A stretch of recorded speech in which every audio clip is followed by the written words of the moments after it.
আসসালামু আলাইকুম। স্বাগতম ব্রাইট কম্পিউটার টেকনোলজির পক্ষ থেকে। বন্ধুরা, আজকে আমি খুবই গুরুত্বপূর্ণ একটি ভিডিও নিয়ে আপনাদের সামনে উপস্থিত হলাম। আমরা অনেকেই মেমোরি সম্বন্ধে জানি বা শুনেছি, কিন্তু মেমোরির যে কার্যক্রম সেই সম্বন্ধে আমাদের অনেককেই হয়তো এই ব্যাপারটা ভালোভাবে জানা নেই। তো অনেকেরই এই ব্যাপারে জানা নেই বলেই আজকে আমি এই ভিডিওতে আপনাদের দেখাবো যে মেমোরি কি, মেমোরি কি ধরনের এবং মেমোরির যে ক্যাটাগরি থাকে সেগুলো নিয়ে এই ভিডিওতে আলোচনা করব। সেই জন্য আমি থাম্বনেইলের প্রথমেই লিখে রেখেছি হোয়াট ইজ কম্পিউটার মেমোরি।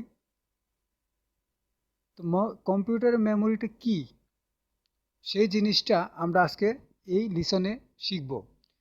এখানে আমরা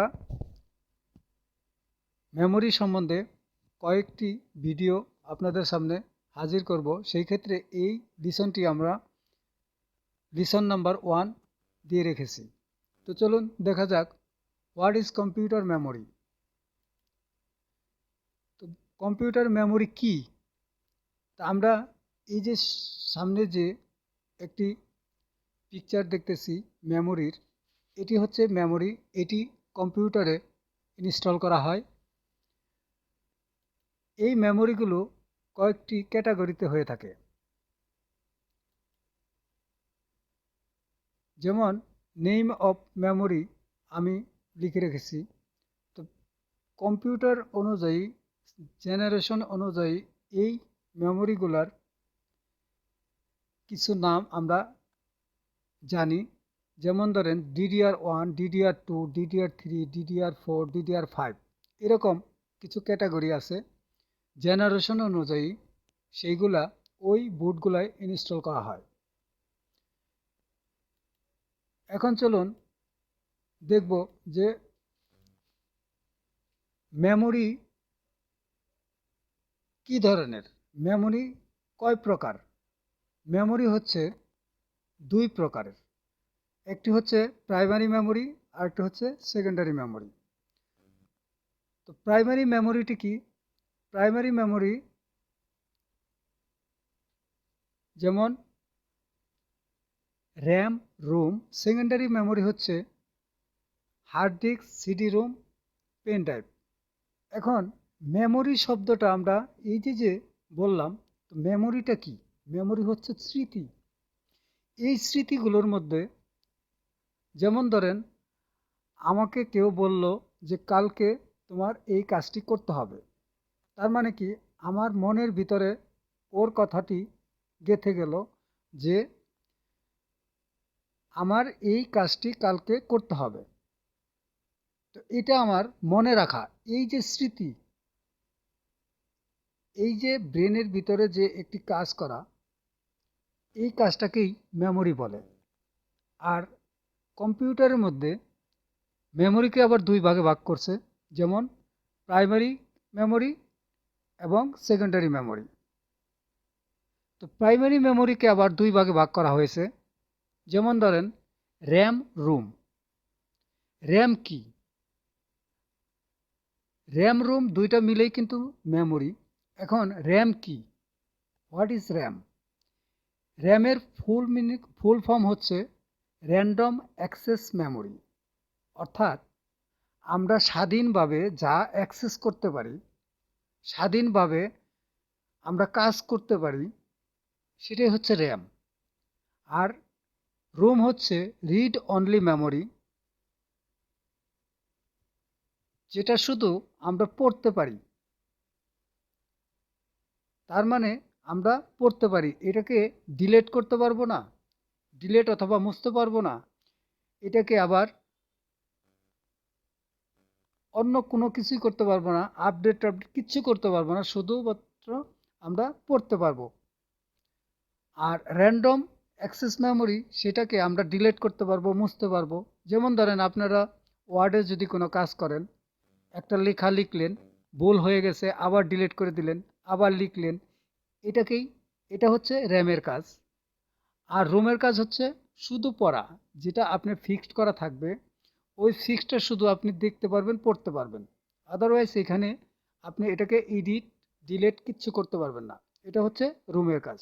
আশা করি বুঝতে পারছেন।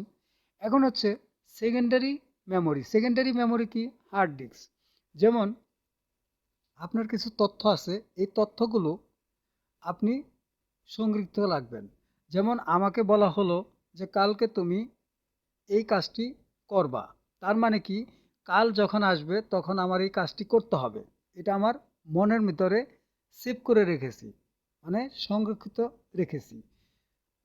তো ঠিক সেই রকমই হার্ড ডিস্কের ভিতরে যে ডেটাগুলো থাকে, যে প্রসেস করে ডেটাগুলো রাখা হয়, সেই ডেটাগুলোকে সংরক্ষিতভাবে রাখে এবং নির্দেশ অনুযায়ী তা আবার প্রদান করে থাকে। সেই জন্য এটাকে সেকেন্ডারি মেমোরি হিসাবে ধরা হয়ে থাকে। এটা সেকেন্ডারি মেমোরি হিসাবে কাজ করে থাকে। Same CD room, DVD room বা পেন ড্রাইভ সেম। তো আশা করি সেকেন্ডারি মেমোরি এবং প্রাইমারি মেমোরি দুটা বুঝতে পারছেন। এখন আমরা দেখব এই র্যাম, এই প্রাইমারি র্যাম আমরা যে দুই ভাগের কথা পূর্বের দেখে আসলাম, যে র্যাম রুম, এই র্যাম রুমের ফুল অ্যাব্রিভিয়েশনটা হচ্ছে random access memory, read only memory. আশা করি বুঝতে পারছেন। এখন চলুন আমরা দেখব যে এই প্রাইমারি মেমোরির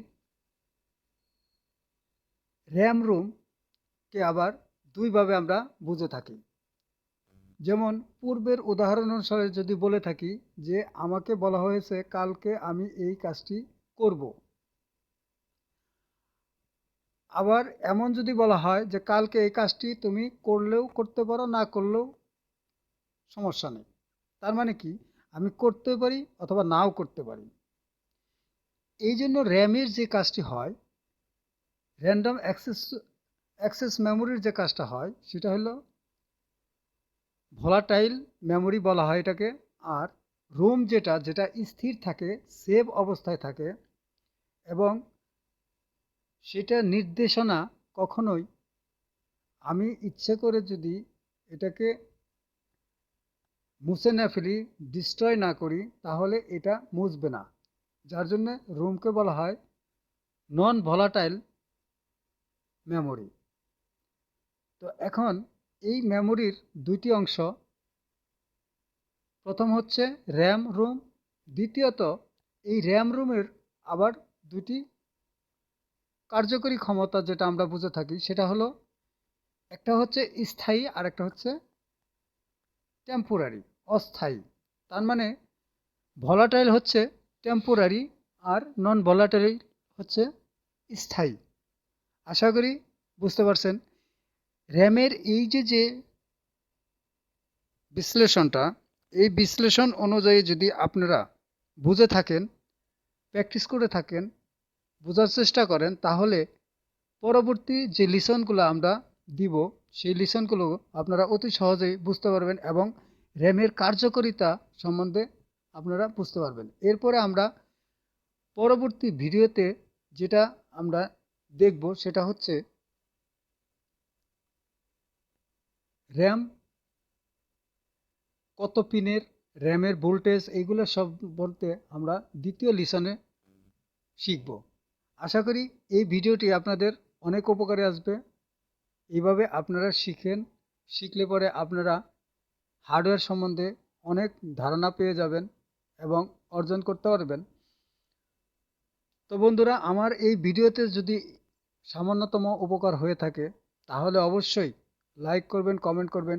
হার্ডওয়্যার সম্বন্ধে যদি কোনো প্রশ্ন থাকে, অবশ্যই আমাদের কমেন্ট বক্সে কমেন্ট করে জানাবেন। আশা করি বুঝতে পারছেন। ধন্যবাদ সবাইকে।